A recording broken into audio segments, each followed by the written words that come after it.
So I'm Serena, the Fern Outreach Coordinator. I'm a MArch student and will be graduating this May this year. Um, we'll have 3 Fern crowds this spring, including today's with MVRDV, along with Safety Architects and PAU Studio later in the term. I'm excited to have Sarah Moylan join us today from Rotterdam, Netherlands. She's the Global Head of Business Development at MVRDV, which is headquartered in Rotterdam. Sarah will start with the presentation and we'll have 30 minutes for students to ask questions and talk. So Perfect. Sarah, thanks again for joining us. Thank you for having me. I'm happy to be able to contribute to the conversation. I know you had the firm presentation in a certain way, but I just thought I might start with introducing myself, get to know maybe who I am a bit and where I come from and so forth. So quite some time ago, I'm originally from Milwaukee, Wisconsin. So, but left there some time back. And I thought maybe it was nice to just give you a little bit of history of what my trajectory into this role has been. Because it's quite, I don't know, maybe different than maybe some people expect. So I actually did a Bachelor's of Fine Arts at the Corcoran College of Art and Design in Washington, DC. And at that time I was studying photography and printmaking and started getting into large scale installation. And then after I graduated, I moved to Ireland. And while I was in Ireland, I was working in restaurants and just kind of doing my artwork and started to, was a restaurant manager at a new restaurant that was designed by a young architect, a guy by the name of Tom DePuer. And while talking with him, and actually he was the one who introduced me to Gaston Bachelard and started getting into, thinking about architecture on a different scale.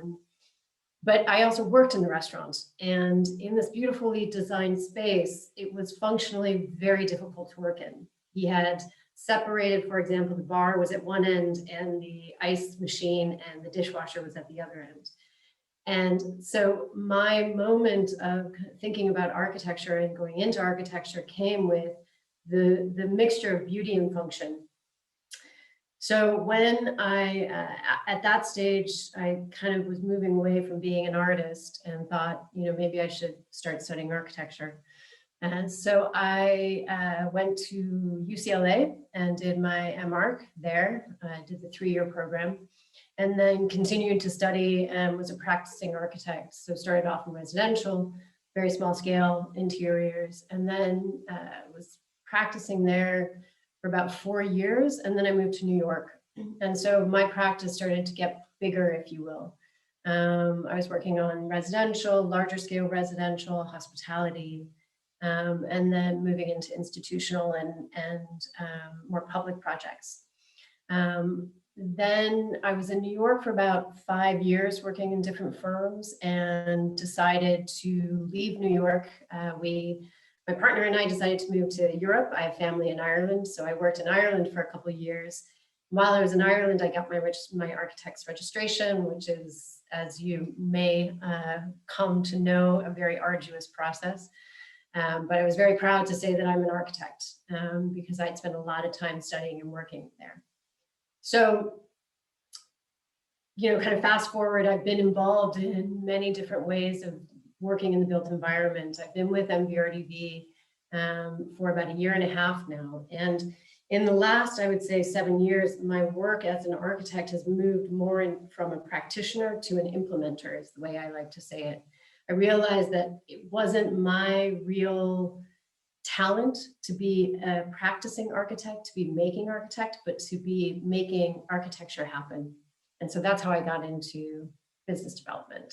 And now my role is to really kind of bring in work, talk with clients, talk with jurisdictions, and to liaise with our architects and to kind of marry up projects and the kind of the realization of the project. So I thought I just wanted to give you a little bit of kind of my story to also maybe share with you the different kind of ways into architecture to be working as an architect that it takes on. There are many different kind of roles within professional practice. So that's a little bit about me. What I now will get to show you is, can you enable my screen sharing? Yes, it should work now. Okay, super. One quick question actually is, and I know some of you are, I can't see you, so you can also indicate maybe with a, you know, reaction, but are you familiar with the work of MVRDV? I see a nod, I see some nods. I see another nod, a thumbs up. Okay, so you know about us a little bit, that's good.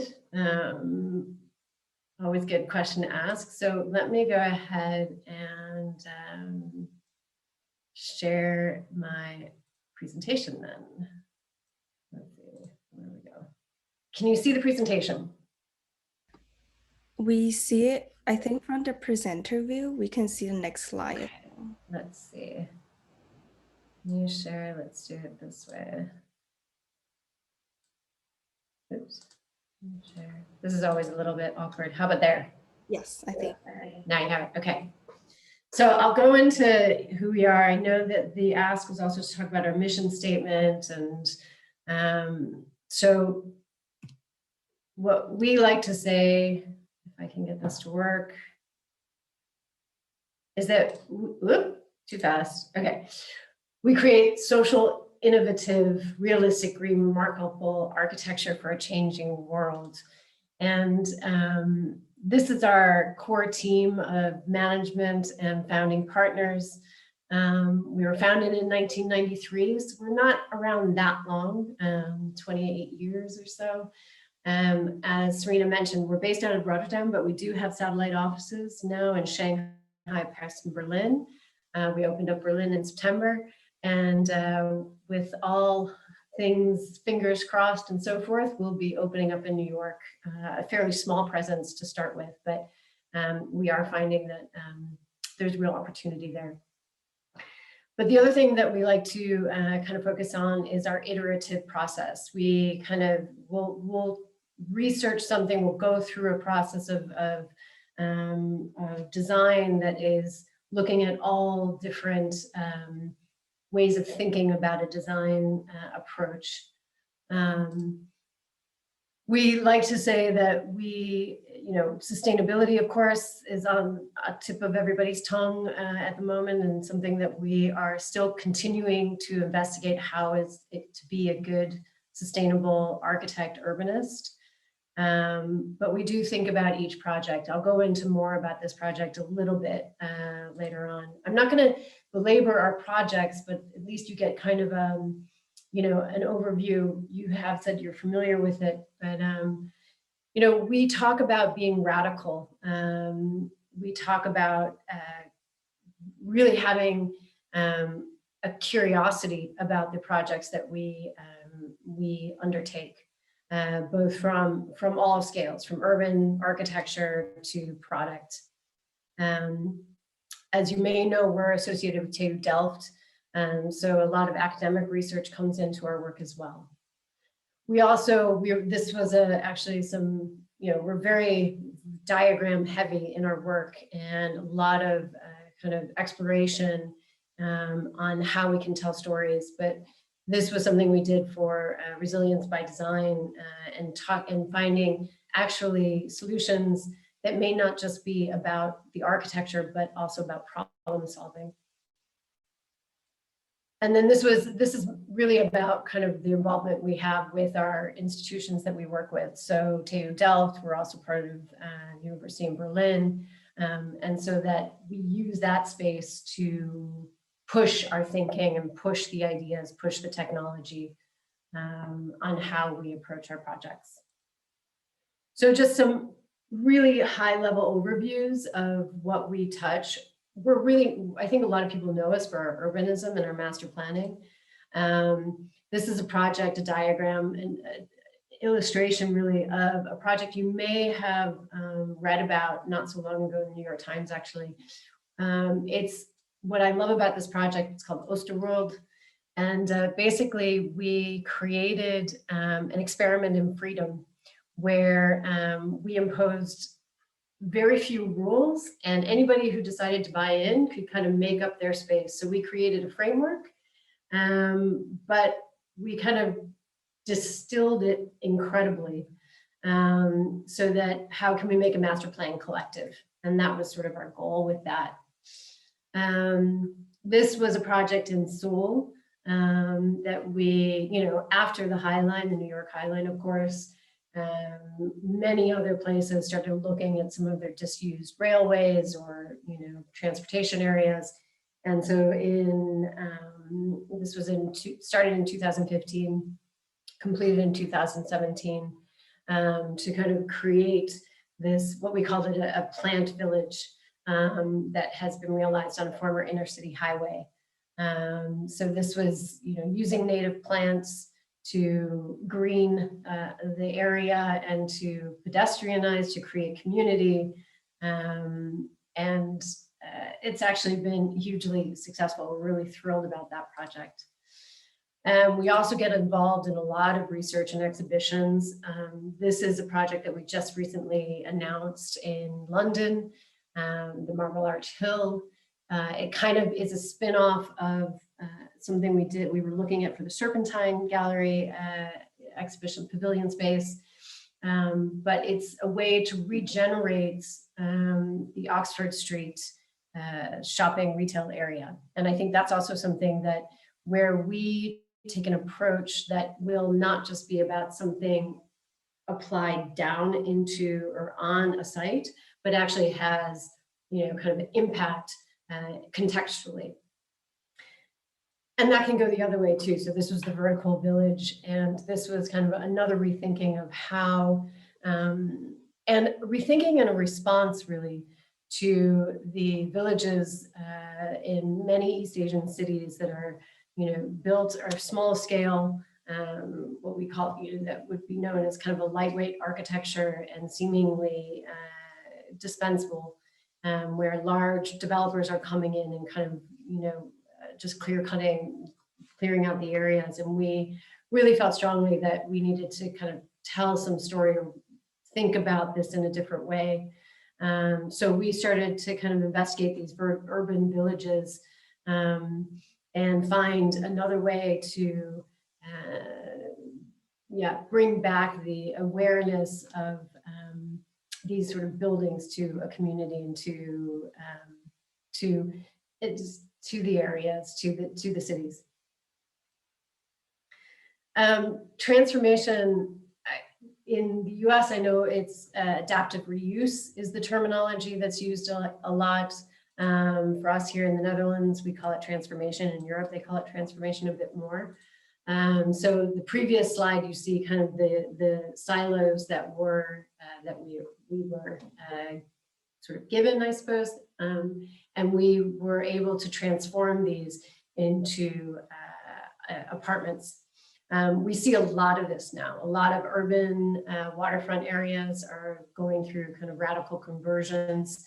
And so how can you bring a new thinking about these spaces? So not only may it be architecture, but it's also at the urban scale, and kind of then we also think about what is happening around potential, environmental issues on that waterfront. So we're seeing this now. There's more happening in Toronto. We actually were involved in something in Boston not so long ago. Of course, San Francisco. So those projects are happening more and more. I'll show you more about our own office, but this was also a transformation of an old car factory, like garage space, and was a perfect project for us to do ourselves, of course, but to also re-inhabit an existing space. Serena's been here, so that's pretty cool. Then, a couple cultural projects. You may have seen this project recently, the Boymans. What's really exciting about this project is that we've created an accessible art depot or art storage space. So this is really just housing the units or the pieces of art that are in storage on the collection of the Boymans Museum. It's also got an interesting story that We have, in that there's private collectors who also can buy space here, so that also helps fund the institutes. But it's I hope you guys come and see it one day because it's quite fascinating. It's got a public entrance as well that moves through the space on the interior, so you can still have access and see some of these artworks that are in storage. And then another cultural building, this museum in Tianjin, and this was done a few years back now, but it's pretty, I always look at this and think, wow, this is really just like crazy, crazy beautiful design, and something, that you just have to be brave to be able to make, I think, and that you have to have a client who's willing to walk that path with you. So this was a fun project that still gets, the amount of visitors that this project sees is quite phenomenal, which is great. We've done a few residential buildings. We continue to do more residential on all scales. But what's great, what I like to show you about this project is this was done in 1997, and to me, this is really quite still very relevant and very, it looks quite fresh in a lot of ways. But it was social housing for seniors. There were 100 units, and we were able to fit in 80 units, getting the sun and air and kind of views that are required, but we were missing, 87 units, but we were missing 13. So how to get those other 13 in? We'll hang them off the side of the building. So again, it's just kind of, taking a bold step to think, let's see what we can put out there, and we'll figure out the engineering afterwards. And it worked. So this was a great project that also came in at a very, the economics of this was just really smart, right? So the 87 units were done very economically, so you could put extra money into the 13. And then this is another, it's actually in development now in Bergen, in Eindhoven. And a lot of the design on this one, a lot of the form really comes from the sun views.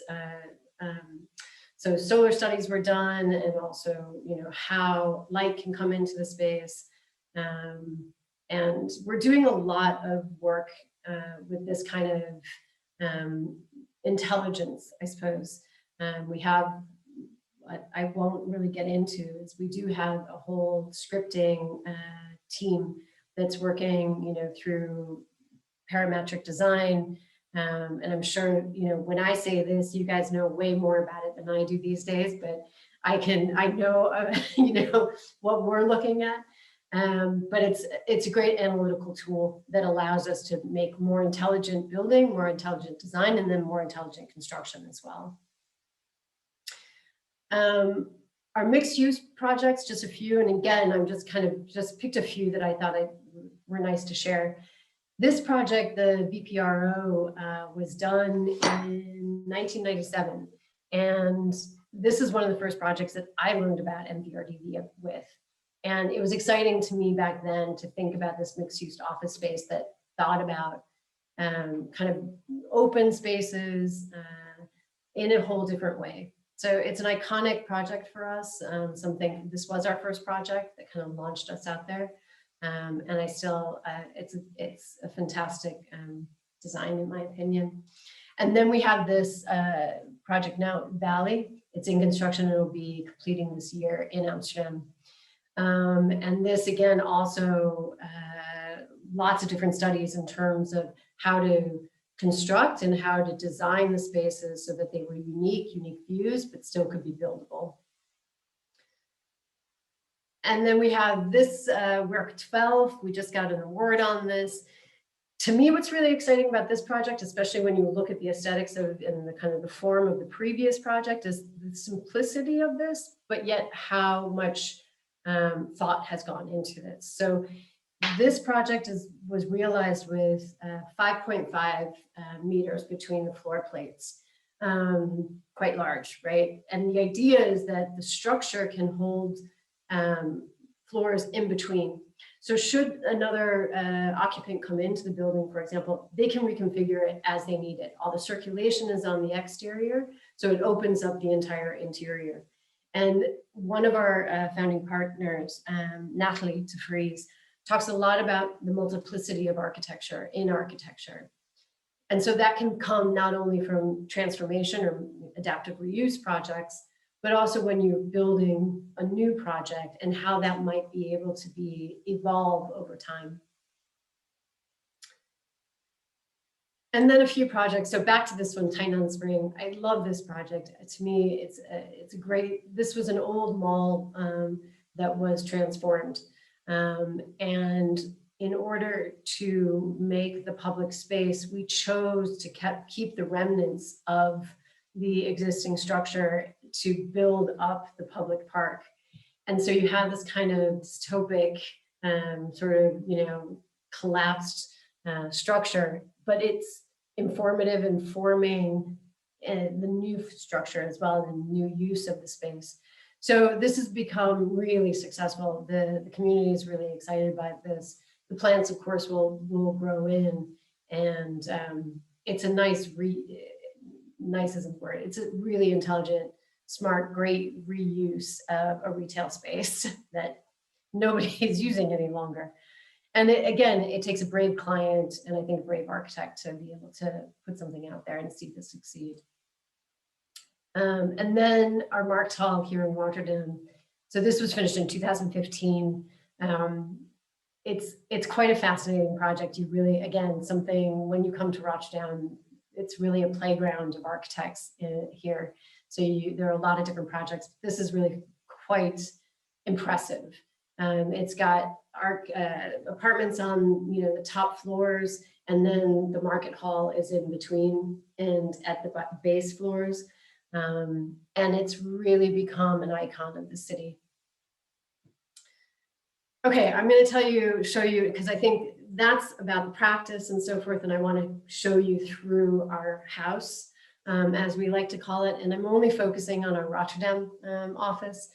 We've got close to 300 architects globally, but in Rotterdam we're about 250 now. It's a variety of folks, and this was the sort of the diagram when we were creating the renovation of the space. From the exterior, you'll see this, and when I first came across our building, when I went for my first interview, I was like, wow, this space is just super cool, and it's really nice to imagine to work here. And I think the colors really, obviously, they come through at night. It's really fun, and it's just a hub of creativity. So you get these really vibrant spaces that really, this is how you experience it. The Tribune is a key part of how we think about architecture, how we think about public space. And so this is where a lot of impromptu meetings, full office meetings happen. This is one of our workspaces, or one of our boardrooms, conference rooms. And we say there's different colors for different feelings depending on the meeting. This is a very Dutch thing, is we all have lunch together. So we have one long lunch table. I should say we used to have lunch together. It's a little sad now, but the table's still there. So when people come together, we're doing a little bit of that, but we hope to come back to this one day soon. Again, more of the office spaces, some of the more calm office spaces, meeting spaces. And then this is the public space and our reception desk. Again, the Tribune into our workspace. More of the workspace, and you can just see how light and open it is. And I do have to say that all those plants have completely grown in. It's much more like a jungle now, which is fantastic. And yet another view. And what I want to share with you finally is a little video. Gives you maybe a little bit of a sense of a bit of who we are. So hopefully this works.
Oops, sorry.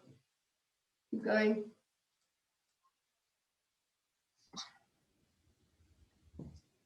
I don't know if everybody hear the sound, but the sound on my side is a little bit blurry.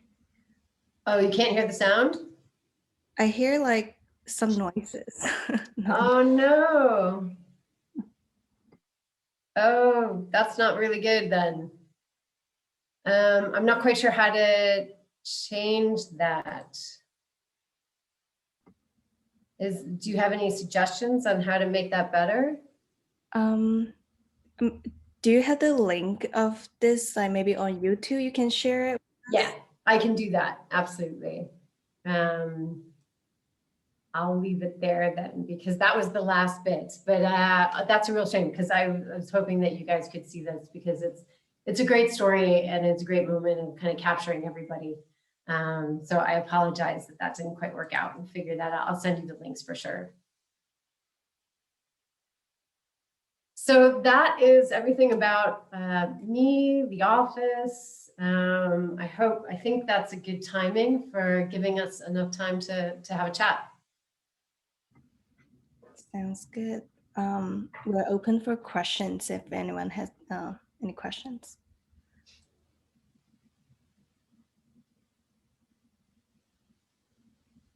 All I right. have a question. So we went to the office back in 2017, I think, or 18. I don't Okay. remember. Amazing office, by the way.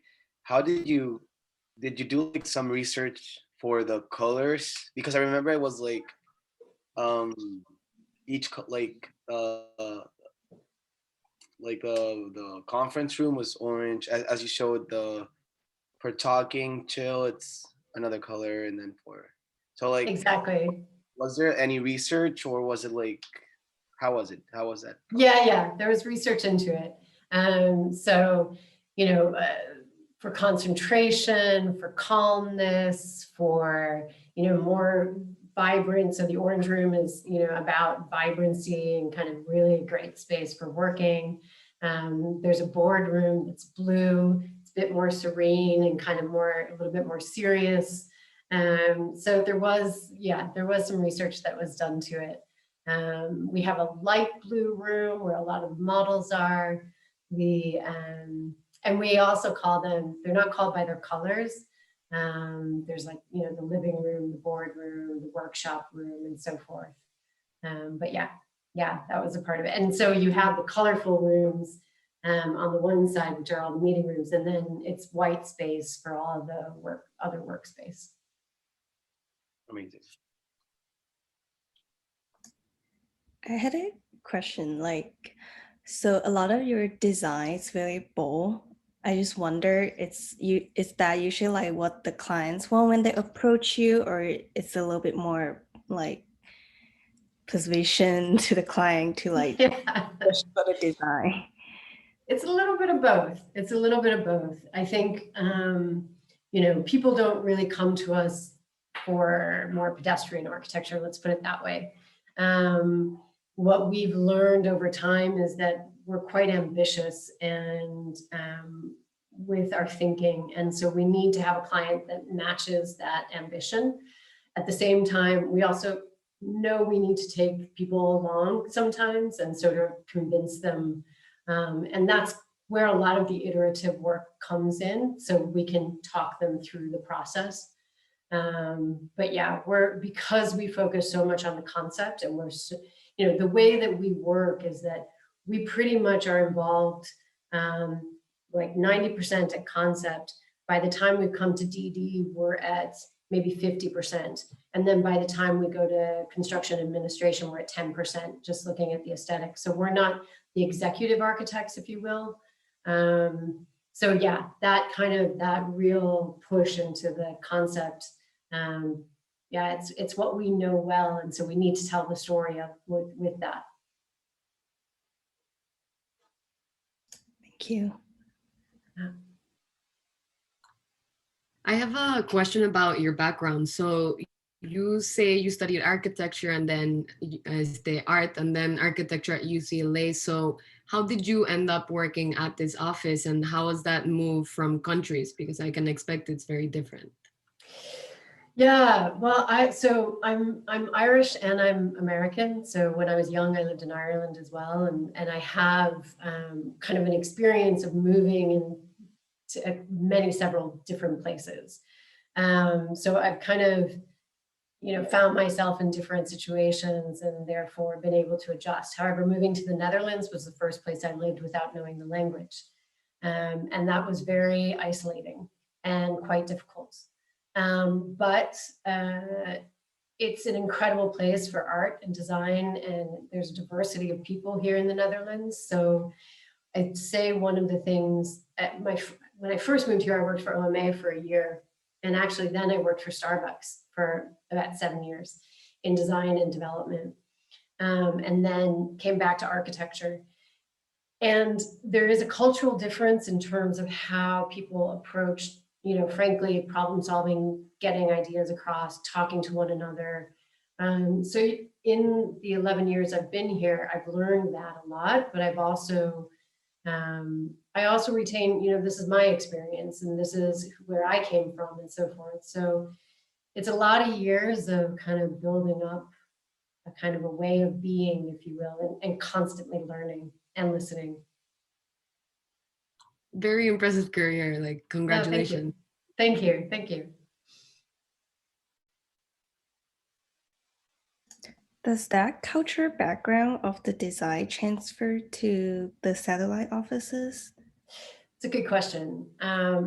It's a big thing about how we do things globally. Yeah. So Rotterdam has, you know, the 250 architects or so. Shanghai at the moment, we're up to about 20.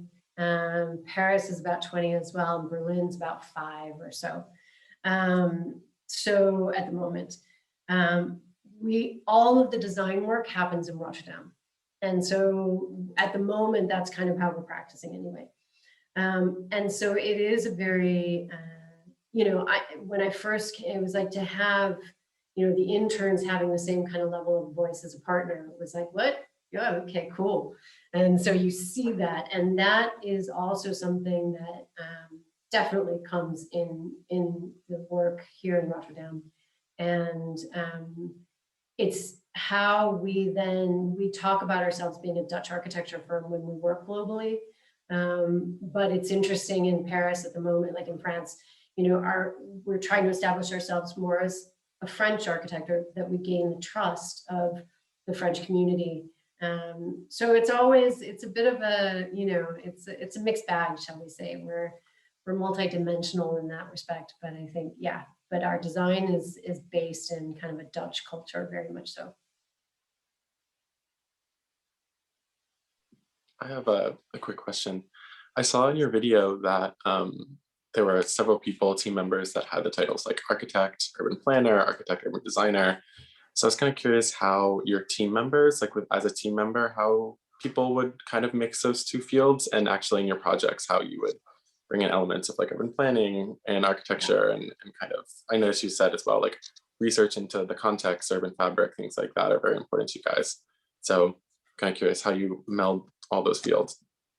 Yeah, and I think actually that's a really good thing, and I realized I didn't really kind of talk about it in terms of the firm culture. So the way we're organized is we have 8 studios, and those 8 studios, we have an urban studio, and then we have kind of more geographic studios. So we have a studio that's the Asian studio.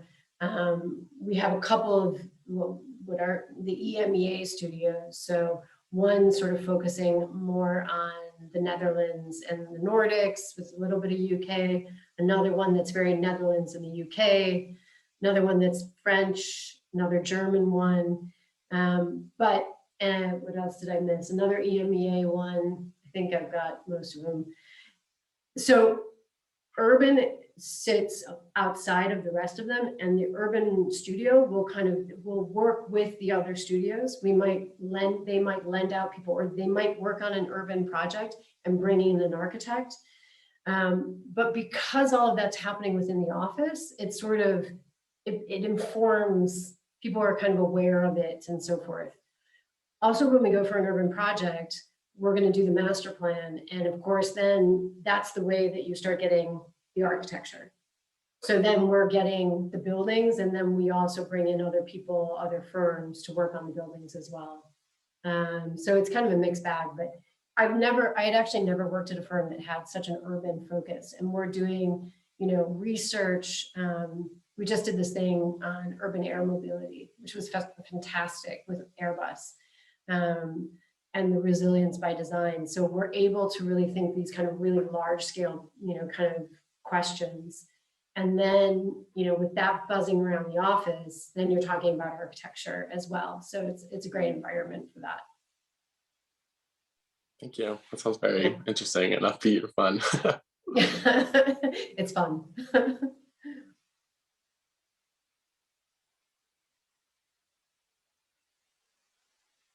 What else can I tell you? Can you talk a little bit about the New York office? Like, I wish I could talk more about it. I want it to happen tomorrow. It's been a long process. It's quite a thing to take an office. I mean, if you talk about one, where we've come from, what we're developing and so forth, but we're going after more and more projects in North America. And what we know is that it's important to be there. So, to be this person, or not this person, but this organization just kind of plopping in and saying, give us projects, or we want to be involved in projects, doesn't have the same effect than if we're there. We decided on New York. It's pretty much about a 95% chance that it'll be New York because of the time difference to Rotterdam and also, Berlin and Paris, of course. But it's also a good jumping off point. So it'll go slowly, same as Berlin. We opened up with just a couple people, a bit of a presence. Also we found, of course, in this time with nobody being able to travel, we can't be there enough. So hopefully by the fall, we'll have our first employee, but watch that space. I expect it will grow quickly, I hope. So you never know, there might be job opportunities.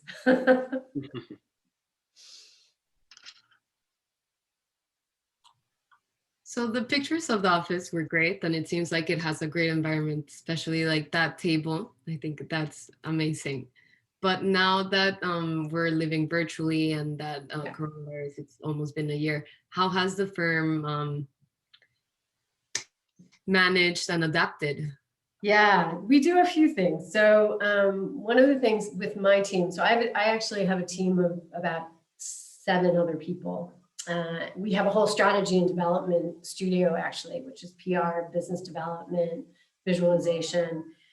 But one of the things that I did even before we got locked down was I was doing this check-in every morning with the team. So 15-minute kind of stand-up meeting just to check in and see how it's going. As soon as we locked down, that changed. So we were doing twice a day, actually, just to check in and check out, actually.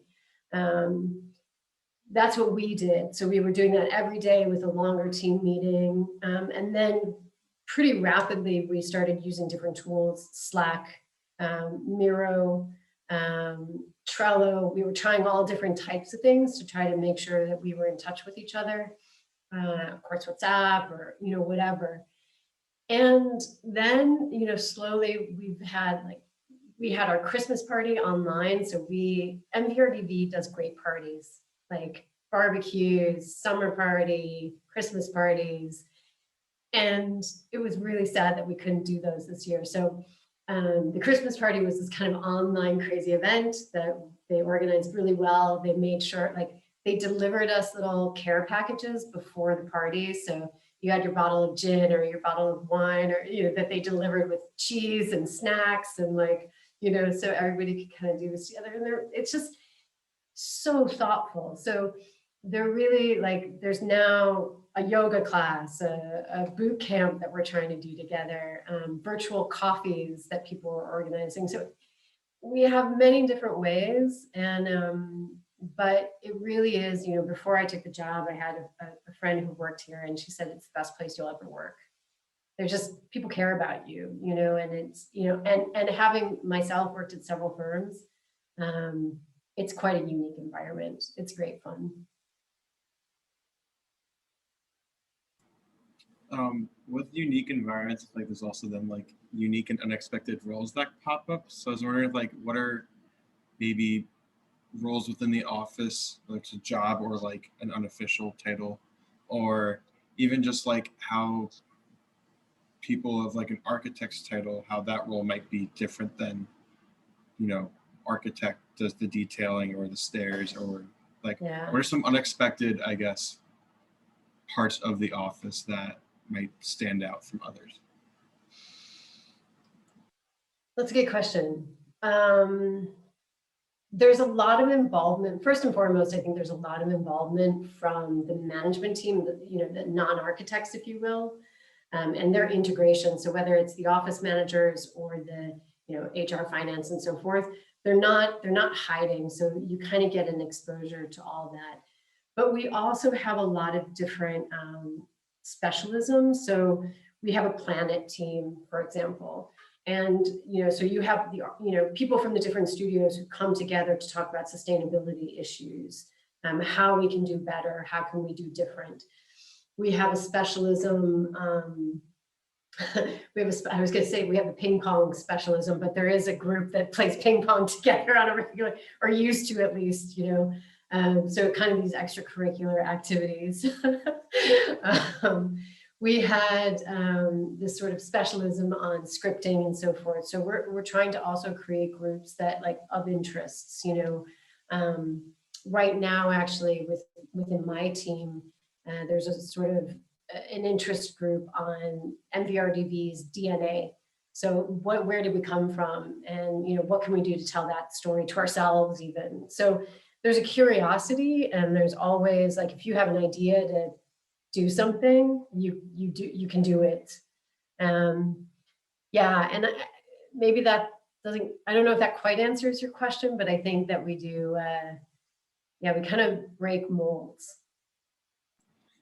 Yeah, it's definitely, I think, also a effect of having, what you said, 200, 300 people within the office, which is pretty different. And it still seems like it's I feel like you get some offices get to that size, it becomes kind of corporate, and and it doesn't, from how you describe it, it's different. I think it's really awesome to hear this. Yeah, it is.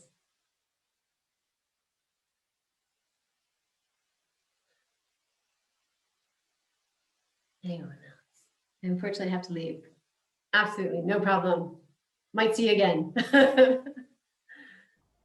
I want to know, is there any mentorship program at your office to help maybe the young designer to get licensed or to grow? Yeah, it's different in the Netherlands, of course, because it's a different path to licensing. It doesn't work in the same way. But because I'm a registered architect in New York, should there be a need or a want or a desire, you know, the opportunity, I'm always available to do that. And I think we will develop that more specifically for the path to licensing as needed. But in general, I think why it's not such a highlighted thing, mentorship, is because it kind of happens the way we work. There's a lot of young people and there's a lot of just kind of ongoing support and conversations. Yeah, and I think that's something that, so there's kind of a professional and personal kind of approach that take different paths a bit. But we do, you know, we do encourage, like, for example, like we have regular one-on-one, I have regular one-on-one meetings with my team. So every 3 weeks I meet with each one and have a chat with them. And it can be about a project or it could be about just something going on. But it's an opportunity to talk about development. And, you know, if they're doing what they want to be doing, or, you know, if we need to adjust or something, I know other studios are doing that within the architects as well. Sounds very supportive. Yeah, and I think it's also a Dutch thing. I mean, I had that experience here on a couple of the offices that I worked at. And it was a nice thing to see, to be honest. Yeah, for sure. I think we have time for one last question. Does anyone want to know more? I have a question. So when I think of MVRDV, I think of just like these bold, like audacious, really innovative designs, like on a larger scale. Like I think the first project I saw was the library in China with that huge like globe in the middle. But I was just wondering if there's any like quality in potential candidates that you look for when you're recruiting designers that are kind of conducive to kind of the work that you do and that innovative, bold thinking. Like whether you've just gathered that from being around people or like if you are in the know of like the hiring process. But I was just wondering if there's like a common trait that everybody possesses. And of course there's like, I'm sure you want to get a diverse, but yeah. I think that's the thing. I mean, I'll be honest, I haven't seen the portfolios of the architects coming in, but what I do see is that, and when we're talking about it, it's about being kind of bold yourself in however you show that, you know, and bold can be in a lot of different ways, right? It's being definitive, it's being precise, it's being, you know, it's having a point of view, let's put it that way. And I think that is really where, you know, you need to be able to stand up for yourself and your ideas. And I think that because we do, you know, and so if you're going to come and work with us, like bring it, you know, and show the best that you have in that respect, and don't be shy. Cool, thank you. Yeah. What are you looking for, like in terms of a candidate to hire? Well, as I said, I think it's, you know, we take a range of folks. And I think that's also what's great, because we do all scales. But there's a diligence, you know, we work hard, you know, we have a lot of fun, but we work hard, and there's a rigor. And I think it's also important to have, like I said before, a point of view and an understanding of why, you know. Winnie Moss will talk about kind of being, how did he put it? There was a word and now it's just escaped me, but his curiosity is radical. It's like, he's just going to push edges. And so, you know, meet him on that, and meet the people, you know, on that. Don't be afraid. I think that's kind of some of the thinking behind who we look for, how we work. Yeah, I think that's very good advice for a young architect to Yeah. approach. Yeah.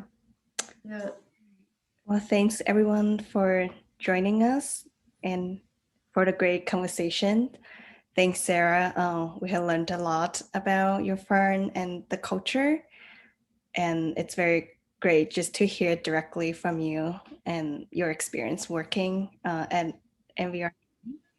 So I hope we can keep in touch, and I'll see everybody at the next Friend Crawl. Nice. Thank you very much. And I think Serena will, if you have any other questions, feel free to get in touch. I'm happy to continue chatting or anything. So nice to meet you. Good luck. Stay safe. Had a good See week. you again. Bye. Thank you. All the best. Bye-bye. Thank you.